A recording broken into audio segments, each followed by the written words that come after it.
네, 세계 리더들은 평화를 외치지만 이스라엘의 이란 선제 공격처럼 국지전은 끊이질 않습니다. 신의 대리자로 절대 권력을 행사하는 신정 이란 체제의 붕괴로 이어질지 주목되는데요. 이미 상승 열차를 탄 K 방산주는 중동에서 커지는 포성으로 한 단계 더 뛸 수 있을까요? 두 분과 토론해 보겠습니다.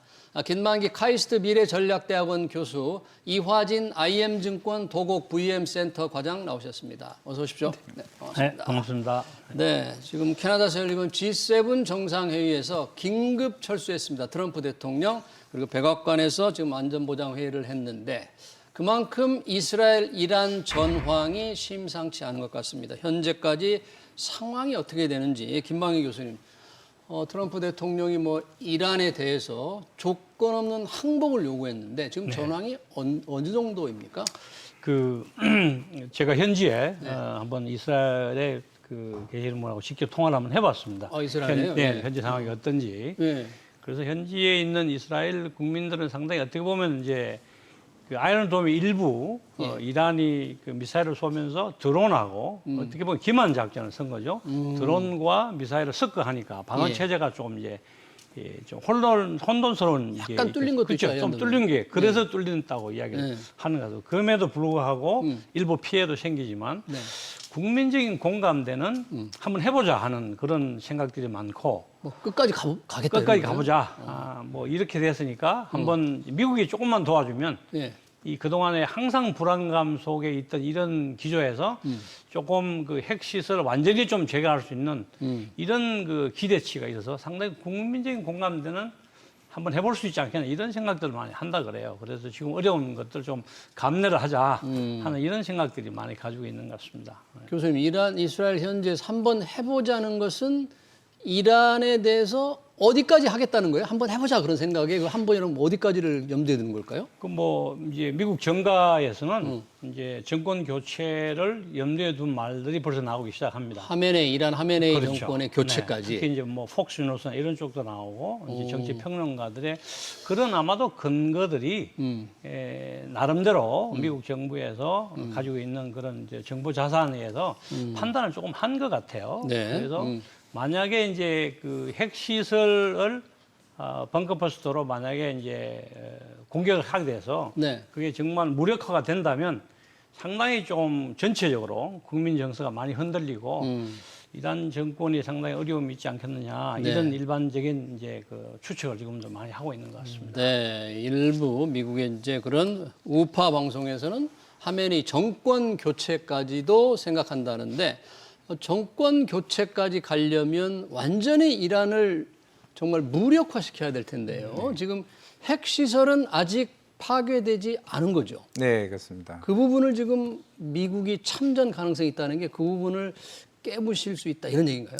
지금 그럴 가능성이 좀 있다라고 생각을 하고 있는데 물론 이제 한 2시간 전쯤에 이제 이란 이제 공영 TV에서도 일단은 하나의 이제 협상 카드를 내는 게 호르무즈 해협인 것 같습니다. 일단은 이 해협을 일단 봉쇄를 하게 되면은 물론 이제 유가가 급등하게 되면은 사실 트럼프 정책에 계속 이제 어떻게 보면 반하는 행동이잖아요. 결국 물가를 잡아야 되는 상황에서 실제로 호르무즈 해협 자체가 실제로 하루에 쓸 수 있는 원유 수요의 한 20% 정도가 됩니다. 그러면 그만큼 한 1,000만 배를 관련해서 이제 유가가 급등할 수도 있고 물론 JP모건에서도 유가가 한 $100, 거의 한 $120까지 올라갔을 때가 얘기를 하고 있는데 다른 해석에서는 $400까지 얘기를 하고 있습니다. $400? 물론 이제 이란에서도 우리의 허가 없이는 이쪽을 지나갈 수 없다라고 얘기를 하고 있는 상황인데 그럼 이제 트럼프 대통령 입장에서는 굉장히 대노할 수도 있는 상황이겠죠. 그러면 충분히 우리도 미군이 개입할 가능성이 있고 실제로 벙커버스터 같은 경우도 예전에 2003년쯤에 이라크 전쟁이 있을 때 한 번이었고 지금까지 한 2번 정도 사용을 했던 것 같습니다. 그만큼 이것까지 나오게 되면은 사실상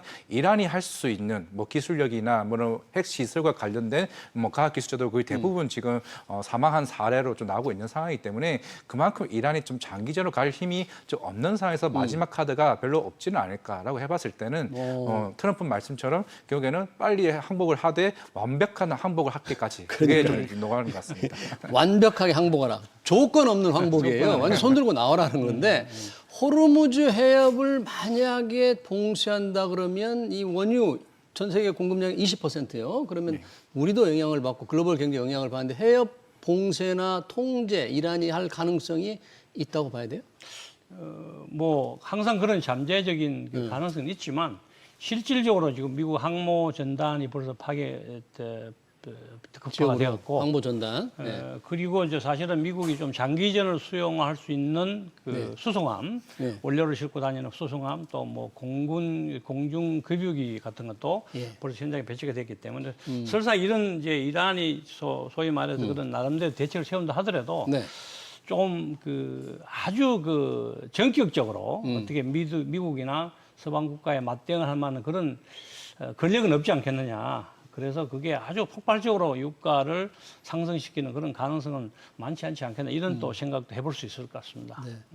그에 앞서서 미국이 가지고 있는 벙커 버스터라고 하잖아요. 핵시설을 부실 수 있는 게 그 능력, 공격력이 어떻게 되는 거예요? 벙커 버스터라는 게? 그게 한 그 3만 파운드 정도 되는 그 무게인데 포 하나가 3만 파운드. 그리고 이제 콘크리트를 뚫을 수 있는 게 60m까지 내려갈 수 있다 그럽니다. 그래서 이란 지금 이제 지하 시설이 한 80m 정도 되니까 사실은 이제 군사 핵 시설이죠. 그렇죠. 80m 군사 지하에. 전문가들이 벙커 버스터 몇 개 정도면 사실은 그 지하 시설을 좀 무력화할 수 있지 않겠느냐 이런 생각을 좀 상당히 많이 하는 것 같고 저희들을 봤을 때는 미국이 나름대로 소위 말해서 미국 국방부의 그런 그 소위 인게이지먼트 이런 전쟁을 하기 전에 여러 가지 시뮬레이션을 많이 하게 되죠. 그래서 어느 정도 그런 정책적인 방향과 전략적인 그런 틀에서는 자신감이 좀 생긴 것 같아요. 한번 해볼 수도 있다. 그랬을 때 이제 공군력이 완전 무력화됐기 때문에 이스라엘이나 또 미국 공군력이 항모에서 출발하는 공군력이 얼마든지 사실은 전개할 수 있는 그런 바탕이 되기 때문에 이란 상공은 이스라엘 전투기가 지금 마음대로 휘젓고 다닐 수 있다는 얘기네요. 그렇다고 보실 수 있습니다. 네, 그렇죠. 그러니까 사실은 이제 응대할 수 있는 그런 잠재적인 전투력이 상실됐다고 볼 수 있는 거죠. 특히 공군력 같은 경우는. 핵시설을 파괴하는 벙커 버스터는 미국만 갖고 있는 거예요? 지금 현재는 그렇습니다. 유일하게. 미국이 어떻게 보면 초기 개발할 때부터 이란과 이제 어떻게 보면 북한을 염두에 두고 특별하게 개발했기 때문에 이제 그 전략 폭격기가 없는 이스라엘이 가지고 있는 기존의 무기 체제로는 아무리 때려도 사실은 어렵죠. 그래서 이제 전략 이제 폭격기를 가지고 있어야만 사실은 이게 이동이 가능하고 타겟을 노릴 수 있겠죠. 네, 지금 과연 미국이 직접 참전을 할지 그에 따른 약간의 불안감 때문에 시장이 조금 긴장하고 있는 것 같습니다. 그런데 유가가 공격 첫날은 10% 이상 뛰었는데 지금 상황을 보면 어떻습니까? 유가가 정말 아까 좀 걱정한 대로 크게 뛸 것 같습니까? 어느 정도 예전과 달리 영향이 적어서 어느 정도 조금 진정되면서 통제될 것 같습니까? 결국 이제 지난주 한 금요일에 처음 이제 이스라엘이 이제 공격을 하고 나서 이제 유가가 좀 움직이긴 했지만은 오히려 지금 유가에 대한 변동성이 사실 크지는 않습니다. 아까 이란 국영 TV에서도 이제 뉴스가 나오긴 했었지만은 사실 저도 이제 그때 WTI 관련 선물을 보고 있었지만 사실 72달러에서 그 1달러도 변동하지 않는 모습을 보이고는 있습니다. 그러면서 최근 이제 월스트리트 저널에서도 실제로 이번 이란 이스라엘 사태가 물가에 대한 변동성이 제한이 크지는 않겠다고 얘기를 하는 만큼 그만큼 사실 이제 이란이 공격적으로 이제 이스라엘과 맞붙을 수 있는 좀 장기전이 될 수 있는 부분이 생각보다 약할 수 있다는 부분이다 보니까 물론 아까 호르무즈 해협에 대한 뭐 우리가 조금 위협도 충분히 있긴 하겠지만은 그거는 조금 선전성으로 지금 대응할 수 있는 트럼프와 대응할 수 있는 전략적으로 나오는 거지 실상으로 할 가능성이 어느 정도 제한적이라고 봤을 때는 이제 물론 이제 시장에서는 이 장기전이 길어봐야 이제 2주 정도라고 이제 보는 상황이기 때문에 이제 거의 한 일주일 정도 가까이 다가오는 상황이기 때문에 뭐 제가 봤을 때는 이번 주 내에서도 충분히 뭐 이란은 어차피 지금 대부분의 뭐 참모 사령관이나 실제로 전략을 할 수 있는 부분들이 다 살해된 상황이기 때문에 생각보다 이란전은 조금 기일이 빨리 끝난다라고 하게 됐을 때 유가에 대한 변동성은 생각보다 좀 제한적인 가능성이 좀 크다라고 생각하고 있습니다. 네, 예전보다 이란 수출 석유 수출 물량이 많이 줄은 것 같아요. 미국의 어떤 견제와 통제로 그렇기 때문에 글로벌 원유 시장에 영향이 미치는 건 적은 것 같은데 지금 이란에서도 최고 지도자 아야톨라 하메이니가 SNS에 올렸네요. 전투가 이제 시작된다. 그리고 시오니스트를 다 쓸어버리겠다. 이건 이제 뭔가 확실한 재보복을 할 수 있겠다, 하겠다 그런 경고 아닙니까 이것도? 네. 저게 이제 그렇게 봐야 하는데 사실은 뭐 저희가 이제 여러 번 뭐 언론 매체를 통해서 본 것처럼 최고 지도자가 어디 있는지 안다. 정확하게. 트럼프 대통령이 그렇죠. 어디 있는지 알지만 지금은 아무것도 하지 않는다. 지금은 제거하지 않겠다. 상당히 조금 좀 위협적인, 정말 알고 그러는 건지 아니면 뭐 급박을 하는 건지 저는 급박하는 용이라고 생각하지는 않고 실질적으로 알고 있다고 생각합니다. 그래서 과연 이란이 이런 것들을 이제 선포를 하고 어떻게 보면 선전포고를 해서 예. 한번 해봅시다라고 하지만 그게 과연 미국의 지금 한풀 꺾인 이런 상황에서 전세를 뒤집을 만한 그런 전투 영향이 될까? 공군력이 너무 심한 타격을 입었기 때문에 방공 시스템이 없는 상태에서 저는 이게 사실은 그 미국과 이스라엘의 유리한 국면은 벌써 하나의 변곡점은 만들어졌다고 그렇게 볼 수 있을 것 같습니다. 네. 화면의 최고 지도자가 시오니스트들, 이스라엘을 이제 폄하해서 하는 말이 시오니스트인데 자비를 베풀지 않겠다. 절대 타협하지 않겠다고 했지만 미국 언론을 보면 이란이 뭐 미국과 이스라엘과 협상할 지금 의향이 있다 이런 보도도 있었잖아요. 삼국을 통해서 이제 그런 뉘앙스를 좀 이제 협상을 해야 되지 않느냐. 지금까지 했던 거 이제 공격 그만하고 서로 이야기하자. 이걸 사실은 이스라엘은 이제 공식적으로 거절을 한 상태이기 때문에 앞서 말씀드렸던 것처럼 이제 국민들의 그런 공감대를 예. 상당히 이스라엘이 잘 맞는 것 같아요. 나름대로. 그래서 이스라엘이. 국민의 의지가 사실 중요하죠. 예. 그래서 저는 이번 사태가 아마도 좀 쉽게 이란 측면에서 예전처럼 또 이렇게 서로 좀 흉내내다가 국지전에서 머물고 가는 그런 단계보다 좀 더 미국이 어떤 형태든 개입을 하지 않겠느냐 생각을 하고 있습니다. 네. 여튼 트럼프 대통령이 G7에서 긴급 철수하면서 약간의 불안감이 있는데 뉴욕 증시도 긴급 철수하니까 주가가 좀 떨어졌잖아요. 근데 떨어지는 속도, 폭을 보면 어떻게 시장은 어떻게 평가하고 있는 거예요?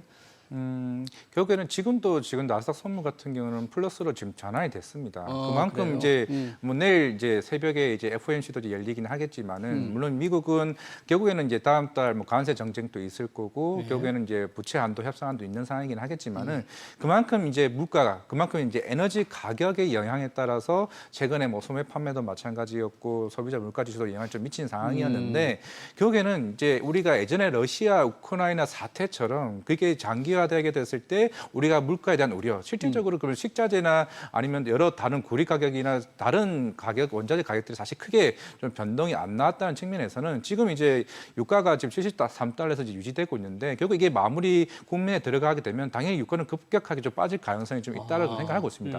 어차피 미국은 만약에 소비 가격이 오르게 되면은 이제 비축류가 있을 거고 그걸 방출하게 되기 때문에 그걸 충분히 선방할 수 좀 있는 전략이 좀 있는 좀 상황이기 때문에 결국에는 미국 시장 같은 경우도 뭐 우리나라 시장도 마찬가지겠지만은 아까 뭐 우리나라 시장에서 잠깐 이제 흥하해온이 반등하는 모습을 보이고는 있었지만은 실제적으로 그에 대한 이제 그 영향력이 점차적으로 오히려 줄어들고 있는 추세이기 때문에 물론 우리나라 입장에서는 방산주들이 워낙 이제 변동성이 전쟁에 따라 움직이긴 하겠지만은 아마 이제 조만간 그에 대한 영향 속도가 생각보다 미미할 가능성이 크고 물론 지금 이란 같은 경우도 물론 이미 미사일을 많이 쐈지만은 실제적으로 이스라엘이 여러 이제 요격을 하게 되면서 실제 그 미사일 전체 전략 기지에서 그냥 한 3분의 1이 날아갔습니다. 이제 남은 사실 무기 자체가 생각보다 이제 많지는 않은 상황이기 때문에 물론 말은 저렇게 공격적으로 얘기는 하고 있겠지만은 제발 좀 우리 쪽 얘기 좀 더 들어줘라는 말로서 좀 해석하는 부분이 아닌가라고 생각하고 있습니다. 이번 이스라엘 이란 전쟁에 중동 주변 국가들이라든지 또는 서방 선진국이라든지 이번 G7에서는 이란을 G7에서 비난을 했지 않습니까? 또는 중국과 러시아라든지 이런 데서 전쟁에 대한 뭔가 좀 평화로 갈 수 있는 압력, 개입 이런 건 조금 보기가 어려운가? 이 정도 G7의 성명은 어느 정도로 이렇게 평가를 할 수 있나요? 이건? 뭐 이제 G7이 어떻게 보면 뭐 김이 빠졌다. 트럼프 왔다가 가는 바람에. 그래도 미국에서는 뭐 노골적으로 이스라엘은 자기 일을 방해할 수 있는 그런 자격과 또 권리가 있지 않느냐. 이런 이제 뭐 노골적인 정책을 사실은 펴고 있기 때문에 이게 맞물려 있는 것 같습니다. 전체적으로 보면. 우크라이나와 러시아의 그런 지금 현재 일어나는 이런 분쟁 또 전쟁과 또 이스라엘하고 이란의 이런 것들이 아주 다양한 각도에서 예. 국제 정치학적인 그 구도 속에서 어느 쉽게 어떻게 보면 다른 편에서 손을 들 줄 못하는 그런 구도 이미 만들어져서 예. 쉽게 평화를 조장하는 그 어떻게 보면 평화회담 우크라이나에서 보시는 것처럼 쉽게 잘 안 되지 않습니까? 예, 안 트럼프가 돼요. 뭐 24시간 안에 예. 끝낸다 그러지만 지금 지지분이하기 때문에 그러니까요. 그래서 어쩌면 이제 대리전 같은 그런 양상을 보이기도 하지만 어떻게 보면 이번에 이란과 이스라엘은 상당히 오랫동안 저는 준비를 했다고 생각하고 이스라엘이 있습니다. 오랫동안 준비했다는 미국이 같이 예, 미국과 제가 이스라엘이 아무래도 미국에서 이제 오랫동안 방산 그래요? 사업을 했던 경험이 있기 때문에 그래서 미국 해외에서 이런 이제 일을 할 때는 반드시 시뮬레이션을 오래 합니다. 사전 모의, 사전 준비. 그렇죠. 사전 모의 예. 훈련이나 또 그런 그 다양한 형태의 예. 정보를 분석해서 그런 나름대로 상당한 오랜 기간 동안 이번 전쟁의 틀은 딱 두 가지입니다. 하나는 정보력, 모사드를 위주로 한 정보력의 싸움과 예. 또 하나는 이스라엘 공군의 전투력. 예. 근데 이 전투력이 하루아침에 생기는 게 아니고 끊임없는 훈련과 반복 훈련을 통해서 네. 사실은 얼마나 빨리 정확하게 타격을 할 수 있느냐. 그래서 이런 것들은 뭐 상당히 장기간 동안 이제 준비를 하고 그러니까 또 이란의 미국의 군 고위 관계자의 아파트를 정확하게 드론으로 공략하는 걸 보니까 그렇죠. 네. 좀 소름이 돋더라고요. 그렇죠. 그러니까 그런 차원에서 보면 이런 것들은 좀 상당히 좀 긴 틀에서 전략적인 그림을 그려놓고 우리가 보기에는 뭐 어떤 해프닝 같지만 사실은 이거는 상당히 좀 이게 구체적으로 만들어진 그런 전략적인 방향에 의한 움직임이 아닌가 이렇게 볼 수 있을 것 같습니다. 사실 이 전쟁이 누구나 전쟁이 일어나지 않기를 바라고 전쟁이 일어나면 빨리 종전되기를 바랍니다만 이 와중에 공포와 불안 속에 뛰는 게 방산주 주가라는 서글픈 현실인데요. 우리 K방산이라고 하는데 방산주들이 그동안에도 상당히 강한 상승 탄력을 받았잖아요. 이번 중동 이스라엘 이란 전쟁 어떻게 영향을 미칠까요? 우리 K방산에? 물론 이제 항상 이제 전쟁이 일어나거나 아니면 이제 전쟁이 끝날 때가 되면은 항상 이제 그 주변 국가들 같은 경우는 이제 국방비부터 이제 증액을 합니다. 우리도 이제 거기에 대한 대비를 뭐 하자라는 측면이 있는 상황이고, 물론 이제 2019년 때도 이제 트럼프 대통령은 이제 그 특히 나토 이제 회원국들에게 빠르게 얘기를 했죠. 이제 너네 러시아 사태 일어난 이후 너네가 이미 준비를 안 해서 그렇다. 그 당시에 무슨 얘기를 했냐면은 GDP의 4% 이상은 무조건 국방비를 증액을 해라 했는데 그때 유럽 국가들이 안 했단 말이죠. 그러면서 이제 이번에 이제 6월 24일 날 나토 정상회의가 열리긴 합니다. 물론 이제 이번에 주가가 가장 먼저 움직였던 거는 한화 시스템이죠. 한 17% 올랐을 겁니다. 한화 시스템. 왜냐하면은 그게 이스라엘의 그 아이언돔, 그러니까 그 방공 시스템이죠. 이제 그 미사일이 날라오면은 그 요격하는 아이언돔 그 방공 시스템이 이제 시장에서 주목을 받게 되면서 이제 한화 시스템이 이제 그걸 만드는 이제 회사다 보니까 한화 시스템에서 일부를 만들어요. 예, 그걸 만들다 보니까 이제 시장에서는 결국에는 저 이스라엘의 그 요격 시스템이 굉장히 시장에서 전쟁이 일어나게 되면 정말로 중요할 수도 있겠구나라는 이제 그런 이제 뭐 내러티브 수준이시기도 하겠죠. 물론 그런 방산 품목도 수출하는 부분이 있으니까요. 물론 이제 중동 전쟁이 장기화되면 당연히 방산업체들 같은 경우는 특히 나토 회원 국가들에게 수출할 가능성이 굉장히 크기도 이제 하겠지만은 물론 이번 나토 정상회의에서 가장 이제 주목받는 거는 독일입니다. 독일 같은 왜요? 왜냐면 독일 같은 경우는 예전에 이제 전범 국가이기도 하고 실제로 국방비를 많이 지출하지 못했던 국가이기도 합니다. 그런 국가가 이번에 우리 GDP의 5% 이상 국방비 지출할 거야라고 하면서 독일의 그 방산 기업인 라인메탈 주가가 굉장히 빠르게 올라왔습니다. 그러면서 나토 사무총장이 얘기를 했죠. 그러면서 얘기를 한 게 물론 이제 우리나라 한국 이제 방산 수출도 2023년부터 거의 한 135억 달러 정도 수준의 이상 계속 꾸준히 올라가고 있는 수준입니다. 계속 우크라이나 사태 이후부터 거의 한 15조, 20조 가까이 되는 물량들이 계속 수주를 받는 사업이 되다 보니까 왜냐하면 우리는 K2 전차 만들죠, K9 자주포 만들죠. 물론 한국항공우주에 뭐 FA50도 만들긴 하지만은 실제적으로 전차나 자주포 같은 경우는 실제 우리 그 유럽 애들도 만들 수 있는 거 아니냐라는 이런 얘기가 하나둘씩 얘기가 나오고 있습니다. 근데 왜 한국 걸 사다 써야 되느냐? 특히 폴란드 같은 경우는 굉장히 꾸준하게 많이 자주포도 그렇고 전차도 계속 이제 수입을 해오니까 그러한 대책들이 물론 최근에 덴마크도 그 10조 이상의 국방비를 증액을 했고 결국에는 나토 국가들 이번 정상회의에서 그러한 멘트들이 나오게 된다라고 하게 되면 우리나라 방산주 같은 경우는 충분히 그동안 2, 4년 동안 주가가 많이 올라왔었고 아마 이제 수주 잔고가 그 100조의 이제 목표를 좀 두고 있을 것 같습니다. 지금 대략 한 50조 정도 수준이거든요. 그러면은 실적은 당분간은 2, 3년 더 추가적으로 실적은 베이스는 될 겁니다. 왜냐하면 지금 전차 받은 것도 이번 분기에 몇 대 또 다음 분기 몇 대 보낼 때마다 매출로 인식이 되는 거기 때문에 실적은 서프라이즈가 나올 수는 있는데 그 수주가 계속 지속적일 수 있는지 그거는 조금 이제 나토 정상회의가 조금 힌트가 되지 않을까 생각하고 그러네요. 우리 방산비에 영향을 미칠 게 이제 나토 정상회의에서 방산비 지출은 나토 국가들이 유럽 국가들이 늘리긴 하는데 과연 꼭 한국에다 그걸 맡겨야 되느냐? 자기들끼리 우리끼리 사고 팔면 어떻겠느냐 하는 그 영향에 따라서 우리 방산 주가 영향을 받을 것 같은데 이 방산 관련 회사 아까 한화 시스템을 말씀하셨는데 여러 회사들이 있잖아요. 네네네. 이 회사별로 지금 주력 무기라든지 주력 수출품이라든지 지금 상황은 어떤가요? 뭐 앞서 말씀을 하셨지만 이제 우리가 알고 있는 뭐 명품 무기들이 있지 않습니까? 뭐 K9이나 또 K2 뭐 이런 다양한 이제 그 무기체들이 있고 중거리 지대공 미사일 같은 이런 것들이 있는 반면에 저는 조금 이제 그 이번 사태에 관련돼서 우리가 좀 유념하게 생각해야 되는 거는 나토의 이제 그 GDP 비율을 미국이 항상 요구한 게 5% 이상 해서 지금은 사실 방위비에 GDP에서 폴란드가 처음으로 사실은 이제 5% 가까이 진행했는데 가장 큰 문제는 이제 우리가 소위 말해서 K방산을 너무 과도하게 홍보를 하다 보니까 불란서와 독일이 이제 한국 무기를 유럽 국가들이 구매하는 것에 대해서 상당히 좀 불편한 기색을 보이기 시작합니다. 그래서 유럽은 이제 그 European Defense Industry Strategy를 그래서 유럽 방위 산업 전략을 만들었습니다. 유럽 방위 산업 전략 그게 뭔가요? 그게 뭐냐면 그 골자가 먼저 2024년 초에 미국 방위산업 전략 NDIS를 만들었습니다. 근데 그 NDIS는 우리나라 방위산업을 좀 포용하는 어떻게 보면 이제 우방을 통해서 그런 전투 능력이나 MRO나 자기들이 부족한 것들을 확충한다는 취지가 있는 반면에 EDI에서 유럽 방위산업 전략은 유럽 안에서 문제를 해결하자라고 되어 있습니다. 유럽 국가들끼리. 그렇죠. 원칙적으로는 유럽의 국방 예산과 또 그 획득 체제는 유럽 안에서 해결되는 게 원칙인데 폴란드가 한국의 무기를 수입을 하면서 대규모로 수입을 하면서 사실은 그 이제 웨이브를 면제를 받은 거죠. 그 조약을 그 조약에서 그 체제에서.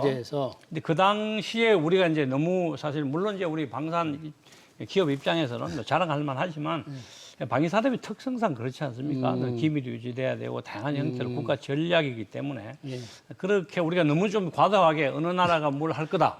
뭐 불가리아가 뭐 K2를 얼마 할 거다. 이게 예상되지 확정되지도 않은 먼저 이야기하지 않은 걸 이야기하다 보니까 이제 아주 공식적으로 뭐 독일 뭐 이제 불란서 네토 국가들이 이제 부르기를 걸어서 좀 그런 측면에서 우리가 조금 더 전략적인 그림을 그리고 좀 정부나 기업들이 조금 가령 엠바고 있는 거는 좀 이야기하지 말고 발주처가 말할 때까지 기다리고 좀 전략적인 그림을 가져가면 훨씬 우리한테 유리하지 않겠나 이런 생각을 해보게 됩니다. 유럽은 또 유럽 국가들끼리 서로 수요 공급을 해결할 수 있다고 생각하니까 한국 방산이 유럽 시장을 너무 깊게 너무 비중을 높이는 거에 대해서 조금 거부감을 갖고 있다는 점을 좀 염두에 두자는데 우리 투자자들은 또 그럼에도 불구하고 어떤 부분이 조금 앞으로 좀 계약이 많이 이루어질까 또는 어떤 수출이 더 늘어날까 궁금하거든요. 유럽이나 중동에. 혹시 지금 방산업체들이 많이 있는데 향후 일어날 예상해 볼 수 있는 어떤 계약건이라든지 규모라든지 이런 건 어떤 게 지금 투자자들이 관심을 끌고 있나요? 뭐 어차피 이거는 이제 시장에서 충분히 좀 나왔던 이제 재료이기도 하니까 일단 먼저 한국항공우주 같은 경우는 최근에 이제 필리핀 쪽에 한 9천억 가량의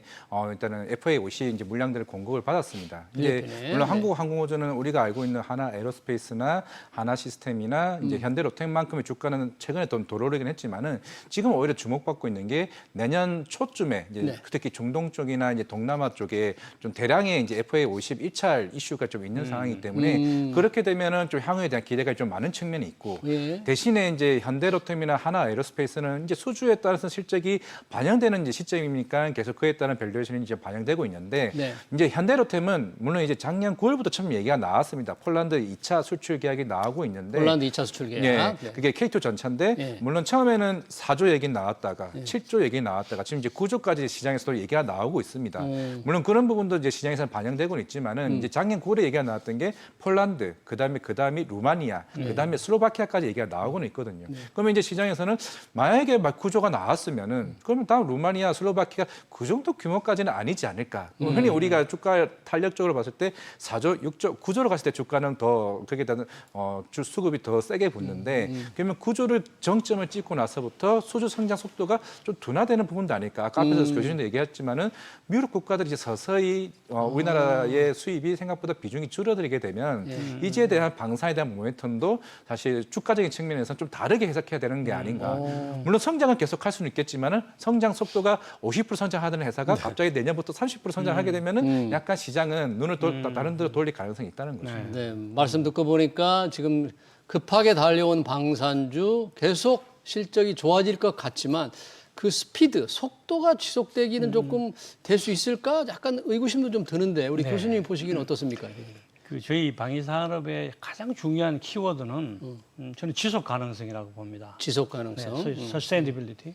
그래서 이제 저희 카이스트에서 이제 방위산업청과 같이 운영하고 있는 방산 수출 과정을 제가 이제 몇 년째 운영하고 있는데 이제 우리 분석 하시는 분이 말씀하신 모든 기업들이 제 학생들로 여기 방산업 기업들이 학생으로 와서 LIG, 핸들로 다 그러다 보니까 제 입장에서는 모든 참여하는 기업들이 다 자랑스럽게 보입니다. 다만 이 지속 가능성을 어떻게 높일 수 있는가는 상당히 중요하다고 생각합니다. 그래서 사실은 오늘 제가 말씀드린 모든 이제 그 기본적인 골격은 대형 체제업체 이야기 많이 했지 않습니까? 그래서 이 체제업체를 사실은 근실하게 만드는 것은 바로 그 하단에 있는 공급망입니다. 공급망을 탄탄히 만들어줘야 이 공급망, 중소기업의 공급망을 탄탄히 만들기 위해서 R&D를 해야 되고 AI 기반의 새로운 혁신 기술이 전복이 되면서 이렇게 우리 중소기업들이 사실은 자체적인 해외 시장에 진출할 수 있는 역량이 생겼을 때 우리 한국 방위산업의 지속 가능한 특히 수출에 관련된 지속 가능성은 상당히 중요하게 저는 생각하는 사람입니다만 그래서 그만큼 사실은 교육이 중요하고 우리 기업들이 대기업은 얼마나 잘하니까 우리 그 하단에 있는 우리 중소기업들이 상생할 수 있는 그런 이제 방안을 찾아서 우리 정부에서도 이런 차원에서 많은 좀 지원과 협력되는 그런 정책을 많이 앞으로 나왔으면 좋겠습니다. 네. 마지막으로 이화진 과장님께 지금 우리가 얘기했던 방산 말고 혹시 또 주목할 만한 뭐 그런 방산 기업 있습니까? 뭐 요즘 뭐 풍산 뭐 전투에서 얘기도 나오고 그러던데 혹시 개인적으로 풍산이 사실 그동안 주가가 몰랐다가 최근에 이스라엘 전쟁 이슈로 나오면서 이제 올랐죠. 물론 이제 풍산은 70%가 이제 구리와 같은 원자재 쪽이고 30%가 방산인데 근데 실제로 그 방산에서 60%가 중동 쪽입니다. 탄약을 만드는 회사예요. 탄약을 만드는 회사다 보니까 사실 주가랑 사실 실적이랑 연관성이 없죠. 주가가 많이 올랐다고 해서 갑자기 이란 쪽에서 수주를 받느냐 그건 아니긴 한데 결국 주가는 거기에 대한 이제 모멘텀이 같이 엮여서 있는 측면이 있다 보니까 물론 이제 풍산은 그동안 좀 방산에 대한 사실 그 주가에 대한 연락을 못 받은 측면도 좀 없지 않아 있기 때문에 좀 수급적인 요인이 하나 이럴수 너무 비싸, 현대로테 너무 비싸 그런 측면에서 이제 풍산이 좀 오지 않았을까 생각을 하고 있는데 근데 오늘 얘기했던 것처럼 생각보다 이스라엘 사태가 빨리 마무리되면은 사실 좀 방산주가 좀 제가 봤을 때는 조금 매도세가 생각보다 나올 수 있다라 좀 주의할 필요는 있다 생각하고 있습니다. 네, 잘 알겠습니다. 이스라엘 이란 전쟁과 우리 방산주 투자 전략까지 관련 토론 여기서 마쳐야 될 것 같습니다. 지금까지 김만기 카이스트 미래전략대학원 교수, 이화진 IM증권 도곡 VM센터 과장이었습니다. 고맙습니다. 네, 감사합니다.